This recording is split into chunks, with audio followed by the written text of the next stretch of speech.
Go to sleep. It's a puzzle. I'm good. That's not good. There it goes.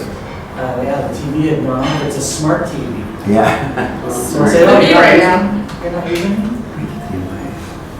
Sean, There it if is. those jackets are in the video, you can take You're them. good. It's all good. Yeah. Good morning, everyone. I thought I would take you through a home inspection. Sorry. Oh, you're good. I get the lighting, right? But a home inspection can be boring to read if it's not the house you're buying or it doesn't matter to you. So I'm going to just sort of quickly go through so you just get an idea of what you can expect when someone has a home inspection. And you might find a couple things. This house is around the age of most of the homes that you guys gave me ages for last week. So, you might see a thing or two that you're like, oh yeah, that's the same thing in my house, but I'm used to that. Because you, as living in your own home, you're used to certain things. But someone new coming into a house has different expectations. They expect the floor to be perfectly straight, no ripples in the carpet. A ripple in a carpet can be something that causes a tripping hazard. That's the type of thing that we'll point out for you when we do the home inspection. So, really quick. All right, so our inspection starts with the front page. We explain what a home inspection is. We show you the kits. Yeah. No, that's not gonna work. Down arrow? Okay, I'll try to go slower. So again, the home, and then we give you a summary of at the very beginning, we provide a summary of any major concerns, like in terms of safety. So it could be a 30-cent receptacle plate cover is missing, but that poses a safety concern. So any safety concerns or anything that we deem to be $1,000 or more to repair or replace. Those are up front at the beginning. Those are usually used by our real estate agents as, talking points to negotiate with the seller. Any other smaller items are going to be found inside the report. So it is important that everyone reads the whole thing. We use red text or red arrows to indicate something that you really need to pay attention to, and we use blue if it's something that we consider educational. We need you to know it, but it's not oh no, it's a good thing that you should know. So in this home, which was over in Westminster, this was their air filter. A, it's the wrong size. They shoved it in there. B, it is dirty. It should be white, and it is beyond black. So, we opened that up, pointed that out, and that's like a cheap air filter is like $5. Yeah. So that is going to improve your air quality in the home an amazing amount. The other thing they had in this home in the kitchen, the oven wasn't heating, and the oven display, the stove display, wasn't working. But someone just coming in for a regular, showing on a home isn't going to be turning these things on and off to see if they're working. So that's where we're going to point that stuff out. Also, we checked the capacity of the electric burners or gas burners. In this case, 3 of them didn't auto-ignite. So the homeowner said, no big deal, I just pull out a lighter to light them every day. Again, that's their normal every day. But that's not the way these things are supposed to operate. It's a little bit dangerous to pull out that lighter every day and light it. In California, you have to be specially licensed to do termite inspections. We are a home inspection company. But if we see something that gives us cause for concern, we're going to point it out. In this case, it was very clear termite, yeah. So we pointed that out. We also, like I said, safety concerns. This window had no lock on it. Again, $5 locking mechanism. But anybody on the main floor could come into that home very easily. How many of you know for sure that you have a smoke detector on each level of your home? How many of you have a smoke detector in each bedroom of your home? Anybody that didn't? You're not meeting California requirements. You also need to have a carbon monoxide. If you have any appliance in the home that burns gas or methane, propane, anything like that, anything that's non-electric, you also have to have a carbon monoxide detector on each level. So again, that kind of stuff. Sure, there's a lot of red stuff in this house. This is actually, sadly, this one's not too bad. So, I don't know shower. There was literally no shower head installed on the shower. Oh, no. What's not done? Again, you're coming from, a showing, you're looking quickly, the bathroom, the tiles are beautiful, everything looks lovely. No Then shower you move head. in, you're like, No shower head. where's my shower head? So it's, again, $25, $30 for really good quality, just pointing stuff out. Oh, Really gosh, no yeah, shower right. head. Who are these people? So, Maybe $2. my friend Pat here has some work here. There's one tile was falling off. Yeah. And they were like, oh, that could just be glued back. I mean, well, yes, you have to do it properly because any water that gets behind that tile is going to start causing damage behind the wall. And the diverter, so when you lift and push down, Goes up. was not working. So you would pull it up and it would just pull down. So even if they had a shower head and they were trying to have a shower, they wouldn't be able to have a shower. They don't have a shower head. Theoretically. Okay. Then on the exterior, and I'm sure anybody has stucco in their home? Yeah. Yeah, so it's hard to see in the photographs, but tiny little stucco cracks, just like a hairline fracture, is the easiest thing to repair. It's like a $9 tube of caulking, and it's a special caulking with a texture in it. Seal the joint and then paint it up. Because if a little bit of water gets in there, it's gonna start doing this peeling and scaling, and it's gonna start coming off. And then you've got real damage to deal with, and that's a whole different. If I get this right, gotta get it right. On the exterior of the home, that's still stucco. We have a lot of stucco issues. Okay. Again, things you learn to live with. Does your front door latch every time you shut the door? This one didn't. So we would shut the door and it would slowly start to open. So the latch, and then sometimes we would, because we don't just shut it once or twice. We give it a couple of runs. Fix that. If it shuts, how do the cows get out? Yeah. So another thing that's common, we're seeing a lot lately, and I don't actually understand the mentality, is people have a keyed lock on the inside of the door. So they lock themselves in, but in an emergency, if that key goes missing, how are you getting out of that house? So that's another example of something that we're gonna point out. Does your window operate? These had single hung, and one of them wasn't working. They would go up and then they would slam down. One of them had a stick, so obviously the homeowners were aware of it, and they would prop a stick up to hold the window open. This is the kind of stuff you get used to in your own home, you don't realize might be a problem. No, some people. Some people. Broken tiles, you can't see the roof from where you're standing when you're looking down at the roof. So we have ways to get up there. We've drawn it. In this case, they have a beautiful jacuzzi tub that didn't work. So we go to the trouble of filling it and then trying to get it to run. Nothing was working. Several of the light fixtures weren't working. They had missing switch cover. That was important because, again, that's 25 cents or less for a cover. They had that was open neutral in this case. So the wiring is just wrong. It takes 2 seconds to rewire that receptacle. Okay, so that wasn't so bad. That was the kind of stuff that we, point out at the beginning. Yeah. And then I'll just scroll through. We take about 400 pictures per house. There's several reasons for that. One, if we're in doubt about something that we didn't quite remember, we have photographs to look back on. Also, it's actually an insurance policy for us, the agent, and the homeowners. Several times we've had people come back to us and say, oh, there's a big crack in the tile. I just moved in. There's a big crack in the tile. You guys didn't notice that. Or, oh, the garage door is damaged. You guys didn't point that out. So we go back to the photographs, and we've not had to use any wires because we've been able to show the photographs that say, hey, you know what? On this day, at this time, when we did the inspection, this was perfectly intact. And then the agent that we're working with will send those pictures back and say, no, nah. And then it's always been sorted out without any, So then, again, the stuff we pointed out is back in the report, just so that you have it where it was. Usual outside, again, showing you everything. The roof, the ceiling, So that's pretty much it. We go through the other thing with our report, again, long for my keynote because they're long. But they're meant to protect and provide information. So we talked about blue. What did I just see? Blue, yeah, it's blue. And teeny blue.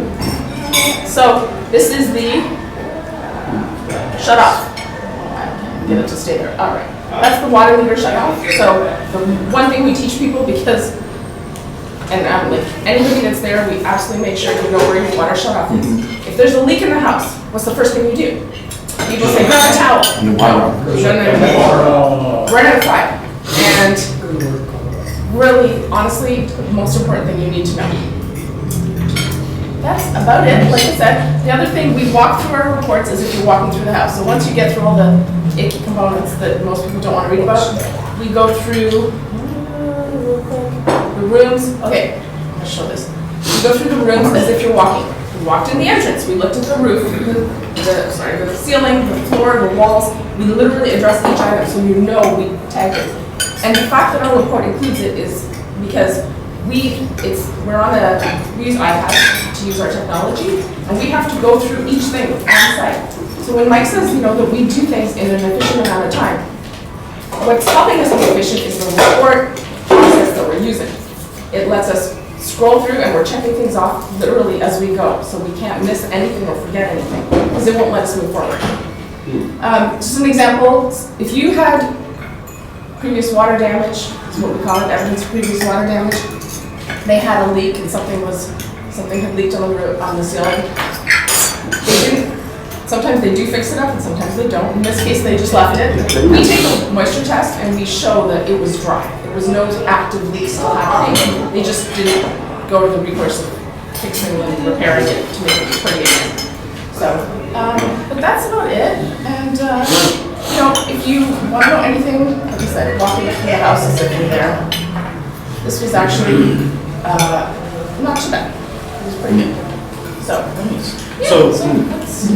So this report is drafted up for the homeowner So it's or the person This buying. is really interesting, actually. The person that is purchasing the inspection from us. So usually it's the person buying the house, the buyer. Okay, that is the person who gets all insurance and warranty with us. So if something is missed, if we miss something, they can come and they can come at us about it. We're protecting the agent because it was on us that we missed something. It has nothing to do with the agent. I'm sure Mike knows this, if you choose to not have a home inspection when you're purchasing a home, there is a special form that gets filled in that says the agent, tried and you didn't want it. Now, so what's happened recently, actually just today, one of our later inspections was canceled because the home seller had a pre-inspection to see the state because the agent couldn't get them. They were like, oh, you have to do a few things. All right, tell you what, let's bring an inspector in. So they had the inspection done, and then they fixed up what the inspector pointed out were safety concerns. Then our agent came in with his buyer, and the seller said, oh, you don't need a home inspection. Here's the one that came with the house, which is fine. So we were happy to cancel our inspection, no problem. But we did make sure that the agent knew if the clients that are purchasing the home, if they walk in and anything is not, quite right or working or whatnot, they can't go after the inspector because they didn't buy the inspection. It was the seller that bought the inspection. So the seller carries the insurance on it. So that's just something else. And we say all the time, if it's, especially if it's one of our special agents, if it's a matter of financial, as our pricing is really good, if it's a financial matter, call me, I'm going to make it work.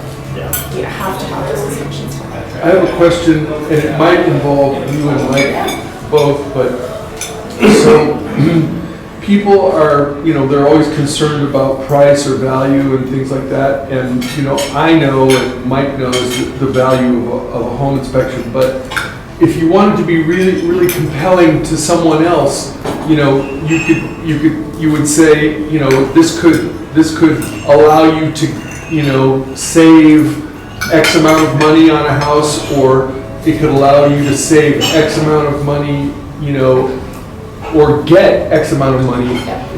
And so the theory is that, you get the inspection, you get to fix it at the cost of fixing it, and it has a value that might be higher. It's just like, fixing up a house has a value perceived higher than the cost of having the work done.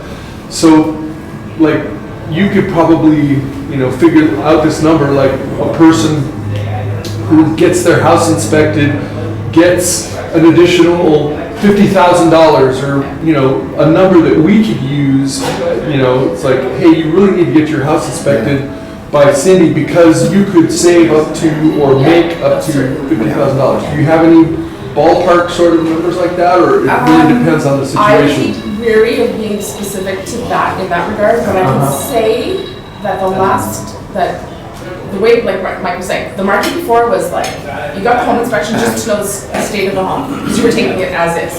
It was crazy. But now, there's a lot more,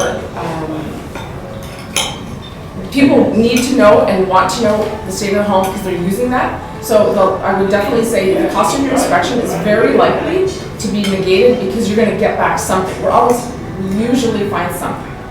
So there will usually be something that your buyer's agent can negotiate with the seller's agent. So Oh, okay. Your home inspection will usually, at the very least, Give you leverage? give you even out, let's call it. Yeah, okay. But yes, and then also, and if you're going to get a home warranty, if you have a home inspection, it provides a discount. And I believe with VA loans, you have to have, like in certain cases, you have to have a home inspection. Right. So there's certain cases where you can't even go forward if you don't. So in today's market, it's like a cost neutral thing. Like, I would say in this current market, as we're going forward. yeah. Well, Okay. So is it a different process for buyer as your seller, as your contract, as your? No, same thing. It's the same approach. Yeah. So one thing we will say is sometimes we always ask what the client's going to do with the home when they're purchasing a home. There's a lot of people buying so that they want to rent it out. And in our experience, some people, like, we're going to point out what we're going to point out. And some people, if they're buying it to live in it, they'll be like, oh yeah, I don't care if the door doesn't latch. That doesn't worry me. But if they're going to buy it to rent it out, we make sure they understand, like, this is really important that everything is working properly, because then you become the person that they're gonna go after. If someone living in that home has problems or issues, you're their landlord. So we try to ensure they understand we wanna protect them. So does that make sense? We want them to understand. Is your price predicated on the square footage or the Yes. age of the house? Square footage. Yes, there's a lot of inspection companies that charge extra if it's over 100 years old, or now the trend is to, I don't understand, it's a home inspection, roof to the bottom. And now they're charging extra for a roof inspection, or if they have to go in the crawl space because that adds extra time, so then they're adding that cost. We haven't done that. We've kept everything the same. It's just all included. So my question to you, does the state, or what you said, there's somebody out there that does inspection too for homes, do they bring moisture meters like you do? No, and that's another thing. We have we use moisture meters. We also have infrared camera. Again, that's usually a lot of people charging $100 if they want to pull up their infrared. It's helping me get the information I need to make my assessment, so we don't nickel and dime. Yeah, 'cause I find in my experience, I go into a lot of homes, a lot of them have mold issues. Yes. That's from, a little bit of mold to whatever, but if you have the moisture meter and the thermal imaging camera, you're able to find these things. So that would be a plus for you to say, hey, look, we go further than this. We have certain tools, and so-and-so doesn't. Because that dry rot that you saw there, Yeah. I mean, even though it may be dry, but the thing is, they didn't take care of that, so most likely behind it, it probably has mold. You pull down, that's what I do, you pull down the paint, look underneath it, look behind it, and, because you can't find mold if it's dry. And you can't see it. You can't, you gotta have knowledge of it, you gotta take a piece out or whatever, Yeah. so that's a lot of people, we took care of it. Well, you didn't take care of it, because the damage is still there, and you don't know, there's something behind that, Yeah. so that Thank would you be a for saying selling that. point for you. Yes, so a home inspection is a visual inspection of the home. Because you don't own the home, usually, if we're talking for the buyers, we don't own the home, we can't do damage. Yesterday, we were doing a home where we were trying to determine where the access to the crawl space was. They had carpeted, and we know enough to know under the carpet, I said, there's hardwood under this carpet. So somewhere around here, there's gotta be an access. They probably just carpeted over it. And so we called the homeowner, and the house was empty, and it was, Did you rip the carpet up? yeah, there you go. I said, can we pull a little bit, we'll nail it back down, can we pull a little bit in a closet? And they were like, yeah, sure. And so they hadn't carpeted the previous owner's house, so she didn't actually know if there was any. So we start pulling up, and there's gorgeous hardwood underneath. And the potential homeowner goes, oh, no, I'm just gonna laminate over that. No. Like, are you crazy? Do you understand the cost? But we didn't find access. We did 3 closets and there was no access. So, but again, it's visual inspection of the home, but using the tools, you can try to, determine things. So, all right. I like the report. One thing I like about it is that you try to take it one step and be an educator. Obviously, here's the things that need to be repaired, but also there's some nice to know kind of things.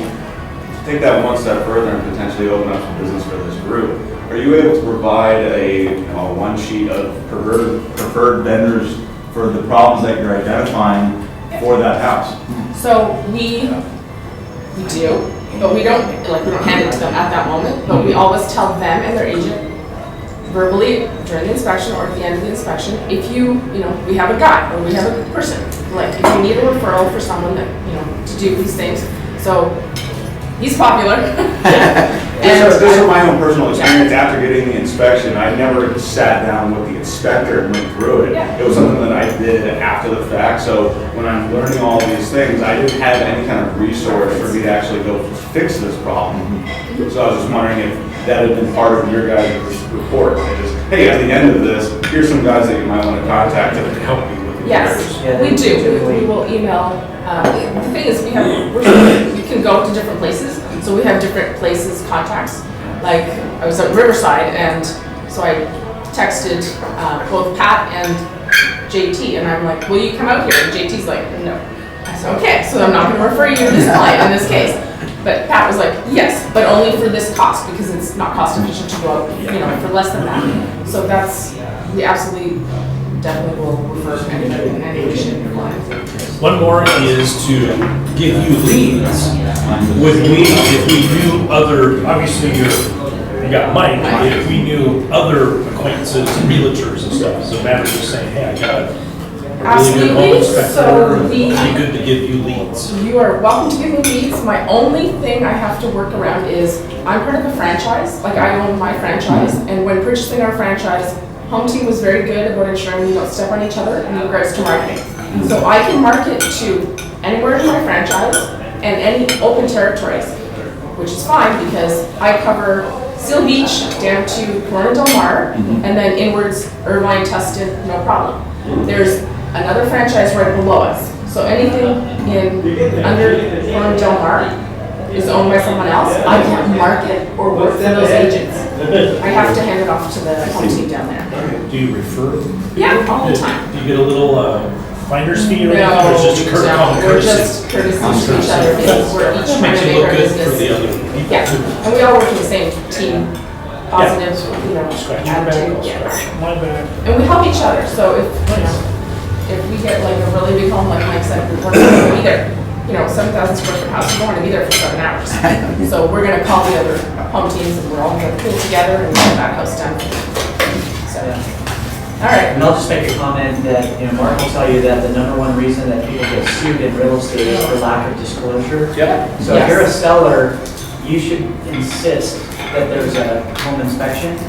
Otherwise, if they really do not want one, so the agent and they're mandated to do a visual inspection, and they always should have some verbiage in there that the seller's agent highly recommends having a home inspection.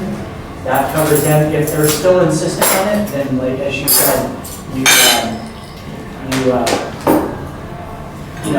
should insist on that because you could get sued. And so that would be the #1 reason, is because it's an actual disclosure report. So it's something that the buyer has the ability to refer to, they're being educated by, they have a resource because they can actually pick up the phone and call and say, I don't understand what you mean by this, and they'll explain it to them, and that's huge. And it could be something that the seller was not aware of. That's hard to prove in court if that they were actually aware of it, and so the seller should really be pro get an inspection. I always tell buyers, never wait for inspection. Never. And somebody that goes into the crawl space, that's extraordinary. It is. All of this stuff, it's all there. All right, so, thank you guys for Work up listening. on a case like that, just to start working with you, how much does that cost? Oh, $5,000. $5,000 versus for the inspection? Yeah. Yeah. Makes it. $49.99. There you go. Makes sense every day. And now, So, Okay, to make it all right. clear, a home inspector can't see all of the shenanigans. That's, we say that, it's visual, and you can't know everything, yeah. But going under the crawl space, that's That's huge. But they can say possible, Yeah, yeah, and, possible mold. I'm sorry? So who do you have that does the crawl spaces? what's that?